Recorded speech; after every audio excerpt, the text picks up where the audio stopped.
তারাপুর শিববাড়ি রোডের ভাঙা রাস্তা 5 বছরে ছিনিয়ে নিল 25টি প্রাণ। বিছানায় শুয়ে আছেন বৃদ্ধ, শ্বাস টানতে পারছেন না, বললেন ধুলোর জন্য শ্বাস নিতে কষ্ট হয়। এভাবে আরও অনেকেই আছেন, অনেকে আবার মৃত্যুর কোলেও ঢলে পড়েছেন। শিলচর শিববাড়ি রোডের ভাঙনে যে প্রতিদিন ধুলোর ঝড় উঠছে, তাতে মৃতের সংখ্যা বেড়েই চলেছে। এই নিত্য ধূলিঝড়ের কারণ হলো তারাপুর শিববাড়ি রোডের রাস্তার কোনো সংস্কার না হওয়া।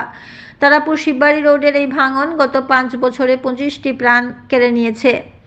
দুর্ঘটনায় মারা গেছেন 17 জন এবং শ্বাসকষ্টে 8 জন। শীতের ধুলো আর বর্ষার কাদার জাঁতাকলে অসহায় জনজীবন। এই পরিসংখ্যান দিলেন এলাকার স্থানীয় জনগণ। এখনও শ্বাসকষ্টে ভুগছেন কমপক্ষে প্রায় 2000 বাসিন্দারা। দুরবস্থার বাস্তব চিত্র তুলে ধরলেন এলাকার ভুক্তভোগী জনগণ। শিলচর থেকে দীপজয় চক্রবর্তীর রিপোর্ট। প্রতিদিন দিনরাত 24 ঘন্টায় আমরা এখানে ধূলিঝড়ের শিকার হচ্ছি, এবং সেটা শুধু শীতকালে নয়, শীতের 6 মাস তো আমরা ধূলিঝড়ে থাকি, সেই সঙ্গে বৃষ্টির 6 মাস, যে 6 মাস তীব্র দাবদাহ থাকে তখনও এখানে ধূলিঝড় থাকে। মানুষ বছরের 12টা মাসের মধ্যে প্রায় সবকটি মাসেই সবাই অসুখে ভুক্তভোগী থাকেন। এবং সবচেয়ে বড়ো কথা হচ্ছে, মুখ্যমন্ত্রী এখানে উদ্ঘাটন করে গেলেন, পূর্ত বিভাগ আসছে, দেখছে, বাঁশ দিয়ে এখানে মাটি আটকানো হলো, কিন্তু এখানে কোনো সংস্কার হচ্ছে না। এবং একবার দুবার যদি জল ছাড়া হয়, মাসে 1-2 দিন জল দেয়, ঠিকাদারও কোনো সময় আসে না। যখন রাস্তা বন্ধ করা হয়, একদিন জল দিল, তারপর আর পাত্তা নেই।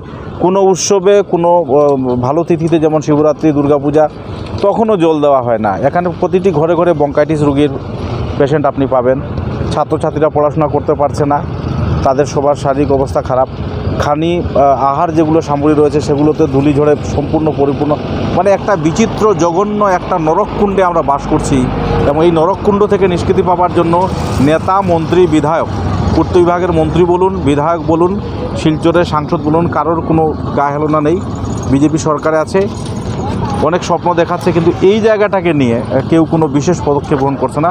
ভুক্তভোগী নাগরিকরা আগামী দিনে ভোট বয়কটের একটা ডাক দিয়েছেন, এবং সেটা শুধু রাজনৈতিক কোনো খোলাসা নয়, এটা বাস্তব কথা। এতদিন চলে ক্ষুদিরাম সরণি থেকে শিববাড়ি পর্যন্ত এলাকার নাগরিকেরা এবার ভোটদান থেকে বঞ্চিত থাকবেন, কারণ এই বেহাল জীবদশার জন্য প্রত্যেকে নিজের পরিবার স্বজনদের হারিয়েছেন। আমি আমার 2 নম্বর ভাইকে হারিয়েছি, অনেকের বাবাকে হারিয়েছেন।